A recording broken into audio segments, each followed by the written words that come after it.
दीदी, ये तो संस्था के बारे में काफ़ी समय से, जब से संस्था शायद बनी है तब से अखबारों में भी इस तरह की कुछ बातें छपती रही हैं। इसके बारे में कुछ स्पष्ट जानकारी दीजिए। वास्तव में ये जादू कोई उस प्रकार से नहीं है कि हम किसी पर कुछ जादू करते या कुछ चमत्कार करते हैं। ये तो ज्ञान का जादू है, आत्मिक शक्ति का जादू है।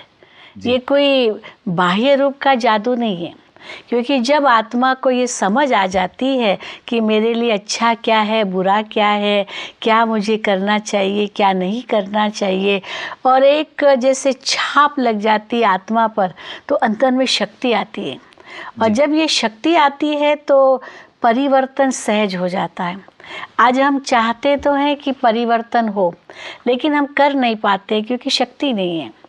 लेकिन ये आध्यात्मिक ज्ञान और सहज राजयोग जैसे ईश्वरीय विश्वविद्यालय में सिखाया जाता है, उससे आत्मा में शक्ति आती है और परिवर्तन सहज हो जाता है। इसीलिए लोग समझते ये जादू है। वास्तव में जादू की तो कुछ बात ही, हमें तो कोई जादू आता ही नहीं है। और अगर ये सच में कोई जादू होता तो थोड़े समय के लिए चलता है जादू। ये तो जीवन का सौदा है।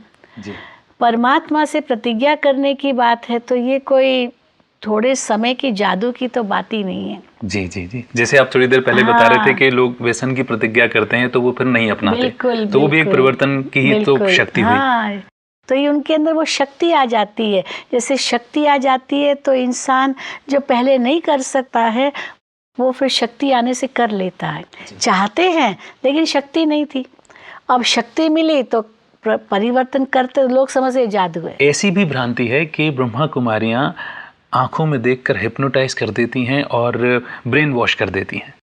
हम तो कहेंगे ब्रेन वॉश तो नहीं करती, लेकिन सोल वॉश ज़रूर करती है। क्या बात? क्योंकि आत्मा को स्वच्छ बनना है, पवित्र बनना है, शक्तिशाली बनना है, तो इसके लिए ये आध्यात्मिक ज्ञान देते हैं।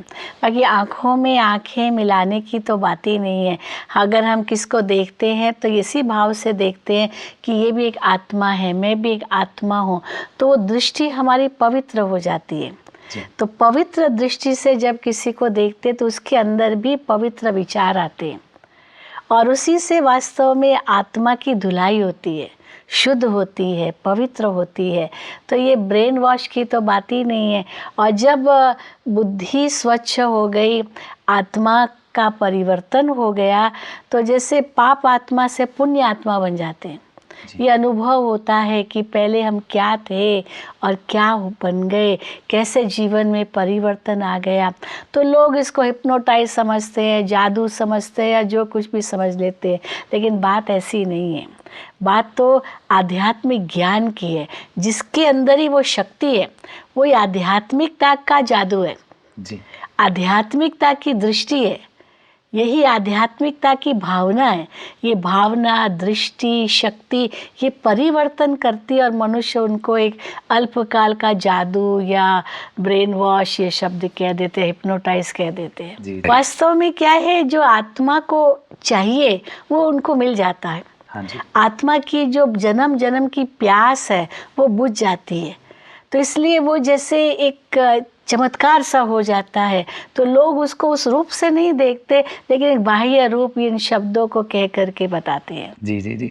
और सकारात्मक परिवर्तन एकदम से हजम भी नहीं होता ना दीदी। क्योंकि दुनिया में तो मुश्किल समझते ना, ये समझते ये तो हो ही नहीं सकता है, लेकिन हम कहते हैं क्यों नहीं हो सकता। अगर हम दृढ़ संकल्प कर लेते हैं, हिम्मत है, विश्वास है, तो सब कुछ संभव है।